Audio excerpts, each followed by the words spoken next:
Hey everybody, welcome back to Everything's Plastic. Today we're going to be taking a look at a McFarlane Toys DC Multiverse figure, and this one is Bruce Wayne from the latest Batman movie. I had no intentions of actually buying this figure. I actually got this one from a lot that I bought on eBay for pretty cheap, and I figured it's pretty cool just to have the full wave of all these movie figures. We got a closer look at the front, Bruce Wayne on the side, DC Multiverse. Nice picture of the figure with his drifter cycle on the back. I think they did an awesome job on these. There's two motorcycles in this set that I got to eventually pick up as well. We got the Batcycle, and I think it's called the Drifter motorcycle. And on the side here we got Bruce Wayne, Batman on top here, and you got your barcode and all that good stuff on the bottom. That's it for packaging. Let's crack this guy open and get a closer look. Alright, so now we have this guy out of the package. This guy comes with a backpack. That's it. Just a backpack. This one actually feels like really cheap plastic. I think a little bit of flatter paint or something like that would have been good on this one. A little bit of detail. Paint some straps, paint some clips or something like that. I was going to say a solid chunk of plastic, but it's actually hollow. Kind of spongy. But yeah, you got some stuff on the side there. I think they could have painted. Could have painted the straps. Could have put a little bit of effort into this. Overall, it doesn't look too bad, but yeah, it's just plain. For this one, we have this trading card that we're so used to getting with these McFarlanes. It says Bruce Wayne, Batman on the front. And on the back it says Bruce Wayne, and in the guise of the Drifter, Bruce Wayne is able to infiltrate the crowds of Gotham City at ground level without revealing his true identity. And we get this black base that we're so used to getting with these McFarlanes. I'm actually a big fan of this. I see people crapping on it all the time. I don't care, man. You give me a base with a figure, less money that I gotta spend. I spend enough on these figures, so buying a base, I hate buying bases separate just to get a few figures to stand up. So I think it's great. McFarlane, keep doing it. Not that you're ever going to see this video, but alright, so overall, man, I'm not overly a fan of this head sculpt. At least he covered up his face in this one. A pretty bad head sculpt. Not overly a fan of this one. There is a little bit of likeness to Robert Pattinson, but yeah, I don't know, man. When you see like the Penguin and stuff like that, I think they did a lot better job at Penguin. Looks more like the Penguin from the movie. Not saying it doesn't look like Robert Pattinson, like I said. There is a little bit of likeness there, but overall, it doesn't look like a really well crafted head sculpt. This guy doesn't look that bad. It actually looks better once I took it out of the package. So we can see a little bit of detail. You got some weathering and everything on his jacket, which I thought was pretty cool. It is definitely a leather jacket, I would assume.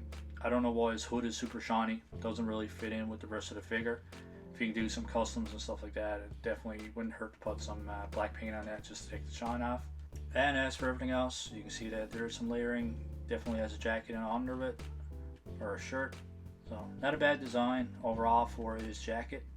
And down bottom here we do have some almost like cargo pants. You got some weathering and all that kind of stuff. There's some dirt, whatever it may be, into the overall appearance of his pants, into the overall sculpt of his pants. Looks pretty cool. And we just got his regular set of combat boots on the bottom here. So overall, yeah, not a bad design. I actually like this one a lot more than I thought I would. He's got two open hands. That's it. No other hands for this one. Obviously, this one is often shown paired up with his motorcycle, so I guess these two hands will fit onto the motorcycle.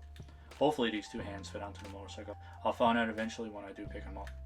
But other than that, that's pretty much it for a closer look. Let's go over articulation. Back this far, forward this far. You do have your side to side. You get full rotation. Yes, full rotation. So a little bit stiff, a little bit restricted. His arms do go up this far.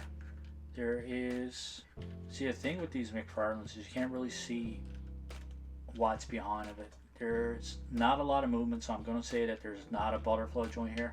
Actually, when I go over on this side, you can actually get a bit of movement there. So I think it's fair to say that there is a butterfly joint there. So his shoulders both go up this far. Pretty good range of motion there. You do get your full rotation. There is no bicep swivel or anything like that. And he does have a single jointed pin elbow. Very restricted. Very little movement out of that one. He's definitely wearing a few layers of clothes. So I mean, realistically, his movement's going to be hindered anyways. Alright, there's a ball joint at the torso that goes back this far, forward this far. So you do get some range of motion out of it. It is pretty stiff. And I know most of these have a double ball joint. But like I said, man, I don't want to be wrong, but at the same time, I can't really see what's going on in under his jacket. But just so curious, but I don't want to break it. You do get some side to side as well. Pretty good range of motion. Do get a full rotation now. I can tell that the rotation is at the waist and not up here. Either way, the rotation is possible if you want it. His leg going to complete split. A little bit restricted by his jacket. The jacket is soft enough so that you can pull up on it a little bit to get that full range of motion if you really want it. There is a upper thigh cut. You do have single jointed knees. So single jointed elbows, single jointed knees on this one. Yeah, you do get a rotation at the knee there too. Almost missed out on that first time. And there's a rotation at the elbow too.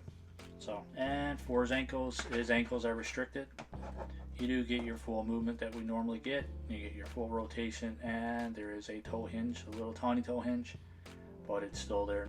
So overall, not bad articulation. This guy, a lot better than I thought I was going to get out of this guy, to be completely honest. Not all bad, man. Not all bad at all. Alright, let's put his backpack on. Oh, actually, we'll put his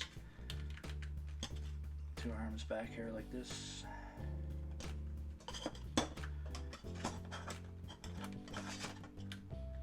Actually, it looks pretty cool when it's on. I think a few of these, I'm going to attempt to do customs at some point. I think this one and Penguin are probably going to be my first ones that I start with, because I didn't pay a whole lot for them. I don't want to take the chance and ruin a figure, but at the same time, I think if I ruin his backpack, it won't be so bad. For comparisons, we have 5 more figures from the movie. We have Batman, unmasked version of Batman, Bruce Wayne, Penguin, Catwoman, and Riddler.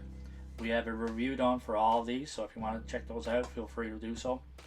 But for comparison, overall, like I said, these are all pretty much the same size. They're all 7-inch figures, and they're pretty much all the same height. This one actually fits in good with the rest of them. I actually like this figure a lot more than I thought it would. It's a pretty cool wave overall, man. I actually really enjoyed the movie. I'm really enjoying these movie figures. That pretty much wraps up our unboxing and review. Overall, I'm going to give this guy a 7.5 out of 10. I originally didn't plan on giving it that high of a score. It was averaging around a 6, a 6.5. Then I went up to a 7, but I think overall, after playing with this one, going over articulation, all that good stuff, having a closer look, I'm going to go with a 7.5 out of 10. The overall design of the figure is pretty decent, man. I like the weathering, and I like all the detail they actually put into that. The head sculpt is a bit weak in my opinion. Definitely could have did more with that. Definitely could have did more with his backpack. I think it's pretty plain, just a chunk of plastic. Could have put a little bit of paint on it just to make it pop a little bit more. Even with his hands, they could have put a little bit of weathering, a little bit of dirt, a little bit of paint or something just to improve the overall visual of that too. Like I said, it kind of pops out, man. All his clothes are kind of dark, dirty, but he's got bright white gloves on. Articulation is pretty hindered on this one. He does have single jointed elbows and single jointed knees. And overall, the articulation of his feet is limited. But that being said, man, from a distance, it doesn't look that bad. The figure is actually a lot better than I thought it was going to be. So I think 7.5 is a pretty decent score for the McFarlane Bruce Wayne.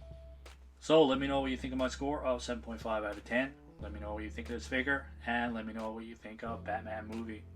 Are you guys a fan of this line? Overall, I think most of these movie figures came out pretty good. I think McFarlane did an awesome job with these, and I'm happy to have them in my collection.